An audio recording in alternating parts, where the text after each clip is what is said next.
Hello friends, welcome to share market Darpan. आज हमारे पास एक बहुत ही इंटरेस्टिंग टॉपिक है एंड आज जो एक कंपनीज़ के बारे में हम डिस्कशन करने जा रहे हैं वो आर्कटेक सोलनिक्स का लिमिटेड है।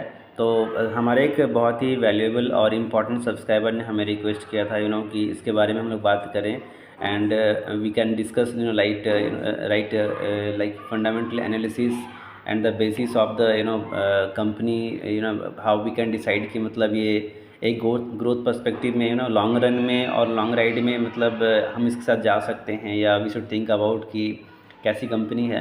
तो बेसिक से स्टार्ट करके वी विल मूव ऑन कि मतलब ग्लोबल लेवल पे या फिर हमारा जो इसका जो सेक्टर इस अपने लेवल में किस तरह का है, कैसा परफॉर्मेंस है। तो with start with like the company was started on 1985 और इसके बाद जो है फर्दर जो है 1992 में फिर वापस जो है कंपनी एक लिमिटेड कंपनी बनी और वहाँ से कंपनी का जो सिलसिला दौर शुरू हुआ। तो अगर बात करें ब्रीफ में बताएं तो सबसे पहले जो कंपनी का एक जो वर्टिकल्स है जहाँ पे कि कैटलॉग्स और पोर्टफोलियो अगर हम लोग देखें, जो प्रोडक्ट पोर्टफोलियो है वो काफ़ी लिमिटेड है सबसे पहली बात। और दूसरी बात कि कंपनी बेसिकली एक सॉल्यूशन ओरिएंटेड कंपनी अपने आप को बताती हैं। लाइक डिफरेंट फील्ड में इनका जो है एनर्जी को लेके एक डिफरेंट टाइप का ये सॉल्यूशन प्रोवाइड करते हैं। लाइक वो डिफरेंट लाइक आप कह सकते हैं कि सोलर एनर्जी का बात हो या फिर वो ट्रांसमिशन की बातें हों या कंपोनेंट की बातें हों। और डिफरेंट मैं इनके वेबसाइट पे भी चेक किया तो इनका काफ़ी मैंने डिफरेंट जोन में इनका एक्सपीरियंस भी अच्छा रहा है, ठीक है। तो बट अगर मैन्युफैक्चरिंग की बात करें तो वहाँ पे थोड़ी सी बातें हैं जो समझने लायक है। इनका जो कोर मैन्युफैक्चरिंग है वो एक इलेक्ट्रिकल कंपोनेंट्स पे ज़्यादा इनका फोकस है। अब इलेक्ट्रिकल कंपोनेंट्स हैं बेसिकली इलेक्ट्रिकल आइटम्स ये बनाते हैं जिसमें कंट्रोल्स है, रिले है, पैनल्स बनाते हैं, बस ट्रांसफार्मर सिस्टम है। इनका एक थोड़ा सा ये एक आप कह सकते हो कि इनका एक थोड़ा सा ब्लू चिप टाइप का एक इनका प्रोडक्ट है जो कि अल्ट्रा कैपेसिटर, ठीक है, वेस्ट टू कंपोजिट मशीन बनाते हैं। इसके बाद जो ये डिस्ट्रीब्यूशन जो है, पावर डिस्ट्रीब्यूशन में भी इनका एक कंट्रीब्यूशन है जहाँ पे भी ये सर्विसेज प्रोवाइड करते हैं। उसके लिए board, panels, cabinets, junction box, ये सब बनाते हैं। इसके अलावा जो है कुछ एक लिमिटेड वोल्टेज है उसके बियॉन्ड, उसके विदिन भी काम करते हैं, हैवी इंजीनियरिंग के लिए काम करते हैं, डिफेंस के लिए काम करते हैं, exploration, transformation and transportation and health care में भी काम करते हैं। तो ये सारी चीज़ें हैं। तो अगर आप कोर टाइप से अगर समझें तो इनका बेसिकली एनर्जी सॉल्यूशन प्रोवाइड करना कंसल्टेशन के आधार पे, वो भी डिफरेंट लाइक टेक्सटाइल में, सोलर सिस्टम में, अलग अलग बिजनेस इंडस्ट्रीज़ में, वहाँ पे जो कि ये एनर्जी को लेकर के एनर्जी ऑप्टिमाइजेशन से लेकर के आप वो सॉल्यूशन प्रोवाइड करते हैं। और दूसरा इनका जो है ट्रांसमिशन को, डिस्ट्रीब्यूशन को लेकर के है, उसमें भी हैं। तो ये इनका एक बहुत ही छोटा और लिमिटेड मतलब आप कह सकते हो कि इनका एक प्रोडक्ट प्रोफाइल है। और अब आगे अगर हम लोग बात करें कि फंडामेंटल्स पे अगर हम लोग आते हैं तो हम लोग पहले थोड़ा फंडामेंटल्स देख लेते हैं। तो सबसे पहले अगर हम लोग फंडामेंटल्स में आएँ तो यहाँ पे बेसिक जो है इनका इनकम पे सबसे पहले हम लोग आते हैं जहाँ पे कि हम लोग year on year, quarter on quarter सब कुछ देखेंगे।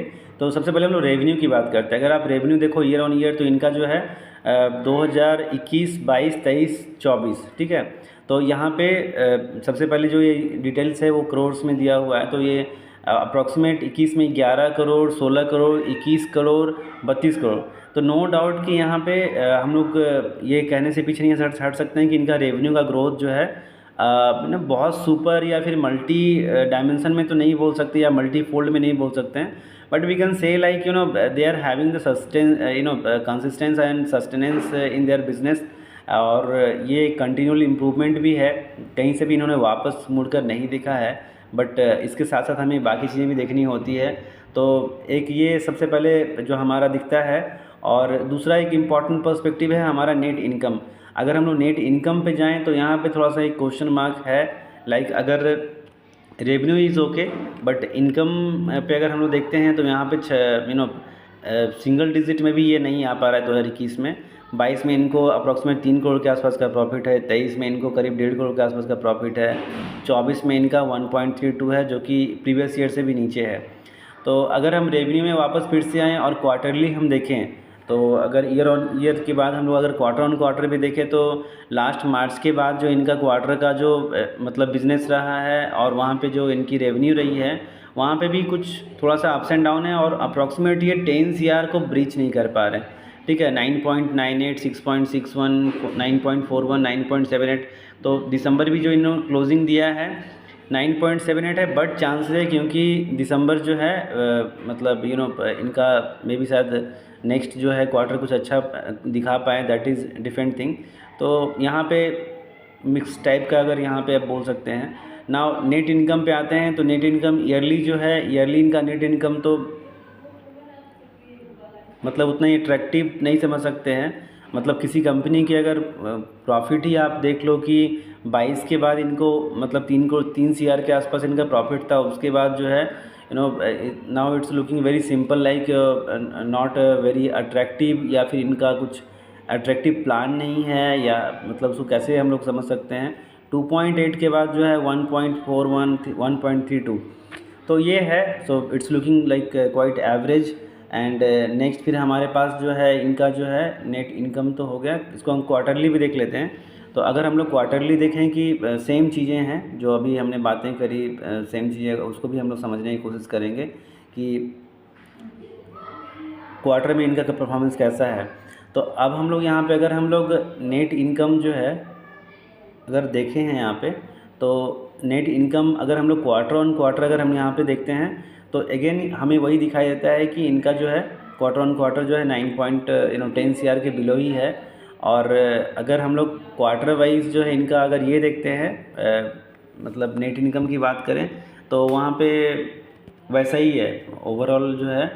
एक मिनट, रेवेन्यू का हमने देख लिया, then net income, yes right, net income है और ये क्वार्टरली बेसिस पे हमारा नेट इनकम है। ठीक है, तो यहाँ पे भी अगर हम लोग देखें तो बहुत कुछ अच्छा नहीं है। मार्च 24 में इनका माइनस में रहा है। ठीक है, फिर जून में इन्होंने थोड़ा पॉजिटिव आया, देन सितंबर में इनका जो है 1.51, then 1.84। So as of now 2 crore का भी नहीं कर सकते हैं। आप ये देख लो कि ये डाटा जो है मतलब अगर आप भी देखते हो तो ये डाटा जो है हम लोग 2 CR भी क्रॉस नहीं कर रहा है। ठीक है, 1.04, 1.5 CR, तो that is quite question marks यहाँ पे हम लोग सोच सकते हैं। नाउ नेक्स्ट, अब एक और इम्पॉर्टेंट फैक्टर की बात अगर हम लोग करें जो कि बहुत इम्पॉर्टेंट फैक्टर होता है जहाँ पे कि होल्डिंग्स की बात करें, तो आप यहाँ पे देखोगे कि जो होल्डिंग की बात है वो और भी चौंकाने वाली बात है। प्रमोटर्स ने यहाँ पे 52% रखा है, that is okay. Mutual fund का कोई इन्वेस्टमेंट नहीं है, FIs का कोई इन्वेस्टमेंट नहीं है, और जो रिटेल इन्वेस्टर हैं वो यहाँ पे जो है 47% रखते हैं। तो मेजॉरिटी ऑफ जो इनका शेयर है वो इनका जो है एक प्रमोटर और दूसरा जो है रिटेलर्स के पास है। तो ये सबसे रिस्की गेम है। ठीक है, और थोड़ा सा यहाँ पे सोच कर चलना चाहिए। और अगर कुछ FIs की यहाँ पे भी है भी तो बहुत माइनर सी कंट्रीब्यूशन है, मतलब आप देख सकते हो वहाँ पे 0.02 थोड़ा सा मतलब दिखता है, बट आप सिंगल डिजिट भी समझ सकते हो कि यहाँ नहीं है। मतलब पूरी कंपनी ऑलरेडी स्मॉल कैप है, वहाँ पे भी peoples are not interested at all. ठीक है, अच्छा अब ये तो बातें हो गई। अगर हम लोग ओवरव्यू पे आ जाएं तो ओवरव्यू के पहले हमें एक और चीज़ देखनी चाहिए, फंडामेंटल्स में हमारा बैलेंस शीट, राइट, या सेम बैलेंस शीट। तो अगर हम बैलेंस शीट की बात करते हैं तो इसमें सबसे पहले जो हमारा एसेट क्लास है, एसेट क्लास में यहाँ पे इनका कंसिस्टेंस ग्रोथ दिखता है, जो कि मतलब एक दिखाता है कि इन्होंने कंटिन्यूस जो है फोकस किया है। तो 2021 से लेकर 2024 तक मतलब अप्रॉक्सीमेट ये on the way of just double करने का है एसेट को, ये थोड़ा सा सीरियस लिए हैं। ठीक है, तो अब इसके बाद जो हमारी लिएबिलिटीज़ आती है, तो एसेट और लिएबिलिटीज़ का अगर हम लोग देखें तो हमारा यहाँ पे एक सामंजस्य थोड़ा दिखता है। जो इनकी देनदारी है वो भी बढ़ी है। ठीक है, तो आप इसको भी देख सकते हैं कि 21 के साथ जो है 24 तक में अगर हम लोग देखेंगे तो इसका भी फर्दर जो है कंटिन्यूस मतलब इम्प्रूवमेंट आया। बट ठीक है, कंपनी की लिएबिलिटीज़ बढ़ सकती है, they can take loan, they can borrow money for the business growth, business improvement perspective, ये हो सकता है। But again we have to think about that कि मतलब एसेट और लिएबिलिटीज़ की कैसी मतलब जो कंपैरिजन है कैसी है। इक्विटी की अगर हम लोग बात करें तो ये यहाँ पे जो है 25, 27, 28, 29। तो एक इक्विटी का भी कुछ ऐसा ही सीन है, जिसमें कि अभी हम लोगों ने तो होल्डिंग्स की बात कर ली, ठीक है। तो मोर और लेस थोड़ा सा मतलब मिक्स टाइप का है, और एक इम्पॉर्टेंट कैश फ्लो है इनका। तो जो सबसे शॉकिंग है वो कैश फ्लो, अगर आप देखोगे तो कंपनी के पास पूरी कंपनी को रन करने के लिए कैश फ्लो बहुत ज़रूरी है, और वो एकदम कंपनी के पास बहुत ज़्यादा नहीं बट हेल्दी होना चाहिए। आप यहाँ देखोगे, अगर हम लोग कैश फ्लो को देखते हैं तो 21 में इनके पास नेगेटिव कैश फ्लो है, 22 में इनके पास अगर बढ़ा भी है तो 1.6 CR ओनली, और 23 में इनके पास हम लोग देख रहे हैं यहाँ पे कि मतलब कंपनी का ग्रोथ सब कुछ सही दिख रहा है, but cash flow balance is not looking like like quite practical, ठीक है। ये 4.5 करोड़ नेगेटिव, 5 करोड़ के आसपास, फिर वापस यहाँ से पॉजिटिव, सो इट्स ओके, ठीक है। अभी हमें ध्यान देना पड़ेगा जो कंपनी की प्रॉफिट है और जो कंपनी का एसेट क्लास है, ठीक है, जो भी हम लोग देखते हैं इसको, तो उसमें क्या है ना कि एसेट क्लासेस वगैरह बढ़ सकते हैं, कंपनी का रेवेन्यू बढ़ सकता है, कंपनी का प्रॉफिट दिख सकता है, क्योंकि और भी रीज़न होता है कंपनी का जो आता है पैसे, जो कंपनी को आते हैं उनके बुक्स में, वो पैसे मतलब it's not only due to आप कह सकते हो कि मतलब द सिंगल बिजनेस जो कर रहे हैं, इसके अलावा उनका इन्वेस्टमेंट होता है, इसके अलावा वो कुछ ओल्ड मशीनरीज़ को फिर वहाँ पे सेल आउट करते हैं, तो कुछ आप वहाँ पे कुछ कुछ और वजह से भी आ सकता है। तो we can not only rely with the company का प्रॉफिट है तो कर सकते हैं। अब कंपनी के पास कैश ही नहीं है, लिएबिलिटीज़ 11 करोड़ के आसपास हमने देखा लास्ट लिएबिलिटीज़ है, और वहाँ के अगेंस्ट में हमारे पास कैश कितना पड़ा हुआ है।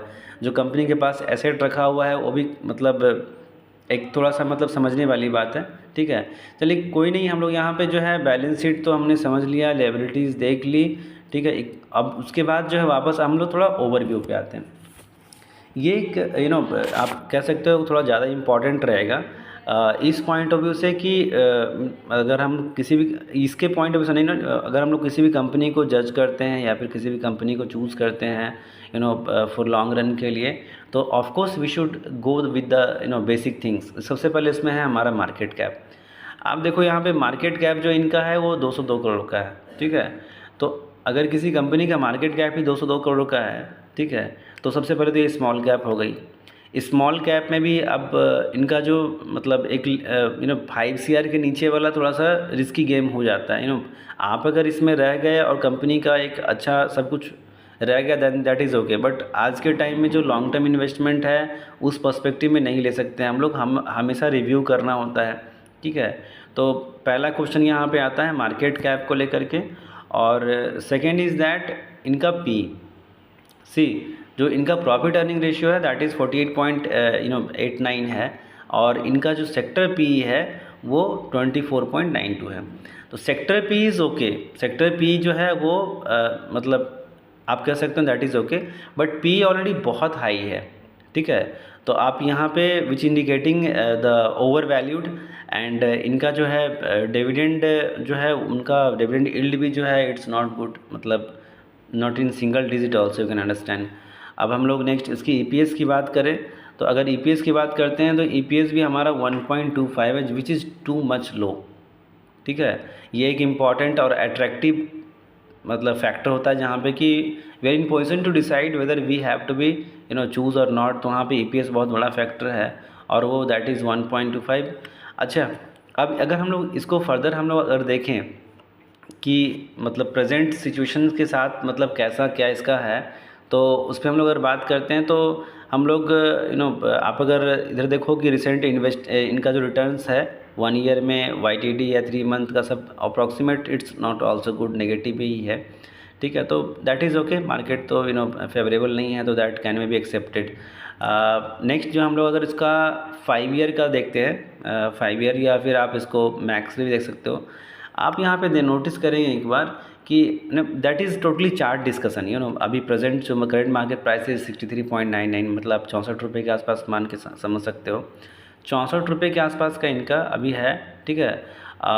दूसरा क्या है कि इन्होंने 100 के आसपास का हाई लगा रखा है, इनका ऑल टाइम हाई 100 के आसपास लगा रखा है। तो इसके एनालिसिस अगर हम लोग करते हैं तो एक बार ये रिजेक्शन देने के बाद, ठीक है, वापस फिर से ये इस जोन में एक मेजर सपोर्ट है इनका, ठीक है। अब ये 60 के बाद यहाँ से अगर ये बाउंस लेता है, that totally depends upon the market actually, how the Nifty is behaving, how the Sensex is behaving, ठीक है। लेकिन अगर ये 60 के पास सपोर्ट लेकर के वापस बाउंस बैक आता है then it's okay, otherwise it will take some time. और अगर ये 55 के आसपास तक अगर स्लैश्ड हो जाता है तो वहाँ से एक मेजर फॉल मिल सकता है, और that may be painful also, ठीक है। बट इट्स ज़्यादा गुंजाइश है यहाँ पे कि 60 से ये पिकअप करके और वापस जो है पुल बैक दे। लेकिन अब ये तो एक पोजिशनल कॉल की बात हो गई। अगर हम लोग लॉन्ग रन की बात करेंगे तो लॉन्ग रन में हमें बेसिक्स देखना है, हमें वो मतलब समझना है कि whether this things are going on a right way और नो। तो वहाँ पे अगर हम लोग देखें तो मतलब फंडामेंटल्स नॉट सो अट्रैक्टिव, ठीक है। बट हाउएवर मतलब चीज़ें तो जो मतलब थी हमने डिस्कशन कर ली है, ठीक है। But I would request you must have discuss with your financial advisor before taking any kind of discussion at all, ठीक है। एंड अगर हम लोग if you are going to be have with this company then you have to just consider 2 or 3 points. First point is that is the small cap.